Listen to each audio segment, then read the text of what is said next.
بلوچستان کے ضلع نوشکی میں سیکیورٹی فورسز کا انٹیلیجنس بیسڈ آپریشن، فتنہ ہندوستان کے 7 دہشت گرد ہلاک، ایک خودکش بمبار بھی شامل، دہشت گردوں کا ٹھکانہ بھی مکمل طور پر تباہ۔ شمالی وزیرستان کے علاقے رزمک میں بھی سیکیورٹی فورسز کا ایکشن، فتنہ الخوارج کے 5 دہشت گرد ہلاک۔ فائرنگ کے تبادلے میں پاک فوج کے میجر حافظ احسان الہی شہید ہو گئے۔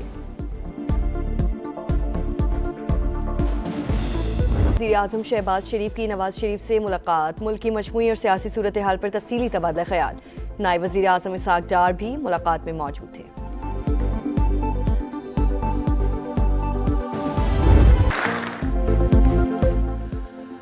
پاک چین دوستی آزمودہ اور ہر چیلنج میں مضبوط، دونوں افواج خطے میں امن و استحکام اور مشترکہ مفادات کے تحفظ کے لیے پرعزم ہیں۔ فیلڈ مارشل سید عاصم منیر کا GHQ میں چین کی پیپلز لبریشن آرمی کی سالگرہ کی تقریب سے خطاب، کہا پاک فوج اور پیپلز لبریشن آرمی باہمی اعتماد، مشترکہ مفادات کے حقیقی شراکت دار ہیں۔ چینی سفیر کا دہشت گردی کے خلاف پاکستان کی قربانیوں اور کردار کا اعتراف، اسٹریٹجک شراکت داری مزید مضبوط بنانے کے عزم کا اعادہ۔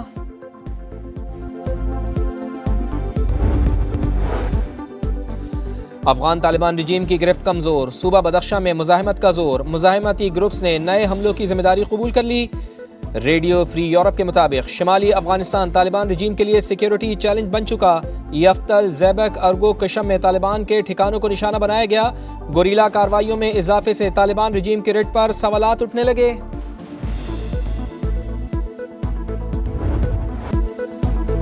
ایران پر نئی الغار کی تیاری، امریکی صدر نے نئے حملوں کا حکم دے دیا۔ وال اسٹریٹ جرنل کے مطابق نئے حملے آج رات سے شروع ہونے کا امکان، اسرائیل بھی حملوں میں شریک ہوگا۔ دباؤ کا مقصد ایران کو مذاکرات کی میز پر لانا ہے۔ پینٹاگون کا ایران پر ممکنہ حملوں پر تبصرے سے انکار، کہا صدر کی ہدایات پر کسی بھی وقت کارروائی کے لیے تیار ہیں۔ ایران پر حملہ ہوا تو پورے خطے کو پتھروں کے دور میں بھیج دیں گے، ایران کی وارننگ۔ قومی سلامتی کمیٹی کے ترجمان ابراہیم رضائی نے کہا نتن یاہو نے ایران کو شکست دینے کا خیال ٹرمپ کے دماغ میں ڈالا، امریکہ احمقانہ اقدام اٹھانے سے گریز کرے۔ خاتم الانبیاء بریگیڈ کے اعلیٰ کمانڈر میجر جنرل علی عبداللہ کہتے ہیں جارحیت کر کے بھاگنے کا دور ختم ہو چکا، امریکہ جنگ کی آگ بھڑکانا چاہتا ہے، خطے کے ممالک چالاکی کو سمجھے۔ وزیر خارجہ عباس عراقچی کا کہنا ہے کہ سپریم لیڈر کی ہدایات کے مطابق ایرانی مفادات کے تحفظ کے لیے کوششیں جاری رکھی جائیں گی۔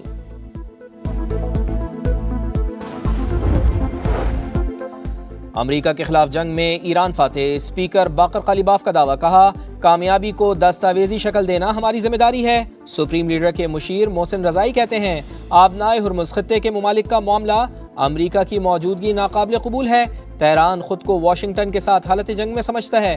سپریم نیشنل سیکیورٹی کونسل کے سیکرٹری محمد باقر ذوالفقار کہتے ہیں امریکی اشتعال انگیزی سے آبنائے ہرمز کی بندش مزید سخت ہوگی، واشنگٹن کے اقدامات کے نتائج عالمی معیشت امریکی ووٹرز کو بھگتنا پڑیں گے۔ ایران جنگ امریکہ کو مہنگی پڑ گئی، پینٹاگون کو میزائل دفاعی انٹرسیپٹرز کی شدید قلت کا سامنا، امریکی عسکری حکام جوابی کارروائی سے متعلق فیصلہ نہ کر پائے، اہم دفاعی ذخائر کی بحالی میں کم از کم 3 سال لگ سکتے ہیں۔ امریکی حکام کی رپورٹ، فاکس نیوز کے مطابق پینٹاگون کے لیے ہنگامی فنڈنگ میں سے $18.2 ارب مختص کیے گئے، رقم پیٹریوٹ سسٹم، ٹاماہاک کروز میزائلز اور تھاڈ دفاعی نظام پر خرچ کی جائے گی۔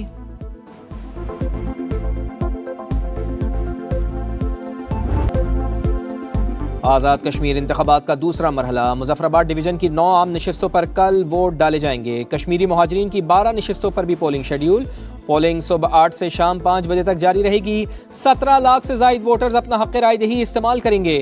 مہاجرین نشستوں کے لیے 1057 پولنگ اسٹیشنز قائم، حکام کے مطابق پولنگ کے سامان کی ترسیل ہو چکی، تیاریاں مکمل ہیں۔ پیپلز پارٹی، مسلم لیگ نون اور استحکام پاکستان پارٹی میں کانٹے کا مقابلہ متوقع۔ جنت نظیر وادی سے سب سے بڑی انتخابی کوریج صرف سما پر، دکھا رہا ہے سما، دیکھ رہا ہے پورا پاکستان۔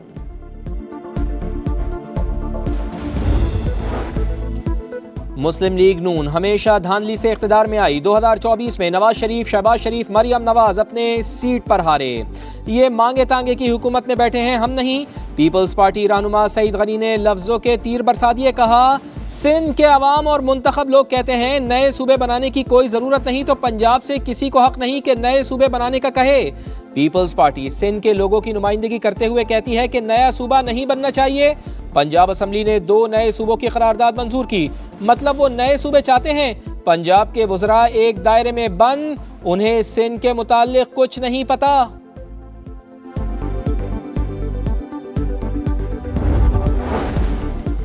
وزیر داخلہ نے اعتراف کر لیا ملک نہیں چل رہا، ملک کو اندر سے درست کرنا شروع کریں، ایک دوسرے کے خلاف پرچے بنانا چھوڑ دیں۔ سابق وزیر اعظم شاہد خاقان عباسی نے خبردار کر دیا، کہا اگر ایک وزیر کہے کہ ملک نہیں چل رہا تو عوام کیا سوچیں گے؟ سیاسی تناؤ اور انتشار ختم ہوگا تو ہی ملک ترقی کرے گا، اگر سارے سیاستدان کرپٹ ہیں تو ملک کون چلائے گا؟ ایم کیو ایم کی نئے صوبوں کی حمایت۔ متحدہ سربراہ خالد مقبول صدیقی کہتے ہیں نئے یونٹس بننے چاہیے، ناقابل تقسیم اگر کچھ ہے تو ملک ہے۔ فاروق ستار کا نئے صوبوں کے قیام کے لیے ریفرنڈم کرانے کا مطالبہ۔ مصطفیٰ کمال نے کہا ایک وفاق اور 4 صوبوں کا نظام مؤثر انداز میں نہیں چل رہا، ملک میں نئے انتظامی یونٹس بنانا ضروری ہے، یہ ہماری خواہش نہیں مجبوری ہے۔ لوگوں کو دہلیز پر وسائل نہیں مل رہے، بد انتظامی کی وجہ سے لوگ ریاست کے خلاف کھڑے ہیں۔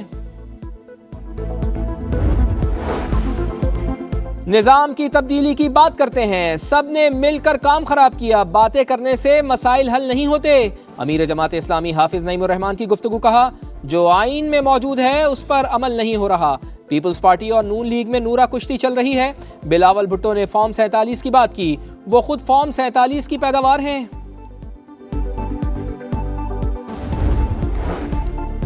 مرحوم ریٹائرڈ ملازم کی پینشن اور مراد کی حقدار بیوہ، متوفی کے بہن بھائی نہیں۔ سپریم کورٹ نے فوت شدہ ملازمین کی وراثت سے متعلق اہم فیصلہ جاری کر دیا۔ پشاور ہائی کورٹ کا فیصلہ برقرار، صرف قانونی وارث ہونا بہن بھائیوں کو متوفی ملازم کی پینشن کا حقدار نہیں بناتا۔ فیصلے کا متن۔ ملک بھر میں مونسون کا نیا اسپیل، 5 اگست تک بارشوں کی پیش گوئی۔ کراچی میں کہیں بادل کہیں بوندا باندی، پنجاب کے کئی شہروں میں بارش۔ فیروز والا میں سیلاب متاثرین کی مشکلات ختم ہونے کا نام ہی نہیں لے رہی۔ مرید کے میں سیلابی ریلا ایک اور معصوم جان نگل گیا، 6 برس کی فاطمہ ریلے میں بہہ گئی، 2 گھنٹے بعد لاش ملی۔ راول پنڈی کی فرینڈز کالونی میں گزشتہ روز برساتی نالے میں گرنے والے بچے کی لاش مل گئی۔ طوفانی بارشوں سے فلیش اور اربن فلڈنگ کا خطرہ، نیشنل ڈیزاسٹر مینجمنٹ اتھارٹی کی شہریوں کو وارننگ۔ ترجمان زارا حسن کہتی ہیں کلاؤڈ برسٹ کم وقت میں زیادہ نقصان کر سکتے ہیں، شہری احتیاط کریں۔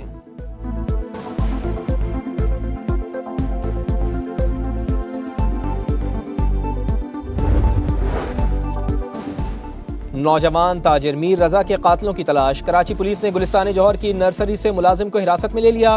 ملازم نے مقتول کا موبائل اپنے پاس رکھ لیا تھا، فون پر سم لگائی تو پولیس کو خبر ہو گئی۔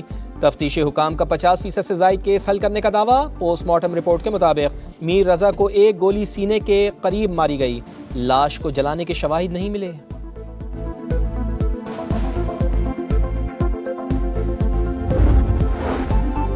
لاہور کی غالب مارکیٹ میں پی ٹی آئی رہنما کے قتل کیس کی تحقیقات، پولیس نے سہولت کاری کے الزام میں 6 مشتبہ افراد کو حراست میں لے لیا۔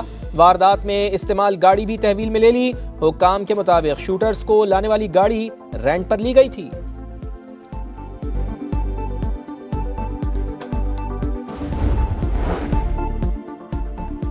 روس کے یوکرین پر ایک بار پھر بڑے حملے، دارالحکومت کیف پر میزائل اور ڈرونز داغ دیے، 14 افراد ہلاک، 87 زخمی، ہلاکتوں میں اضافے کا خدشہ، کئی عمارتوں کو نقصان۔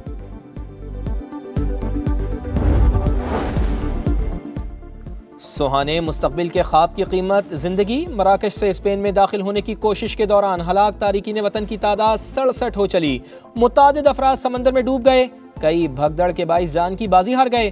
مراکش سے آنے والے 58,000 افراد رضاکارانہ طور پر واپس چلے گئے۔ فرانس، پرتگال اور اسپین کے بعد یونان کے جنگل بھی جلنے لگے، سینکڑوں ایکڑ اراضی جل کر راکھ، تیز ہواؤں کے باعث آگ پر قابو پانا مشکل، حکام کا سیاحوں کو انخلاء کا حکم، 200 سے زائد سیاح محفوظ مقام پر منتقل۔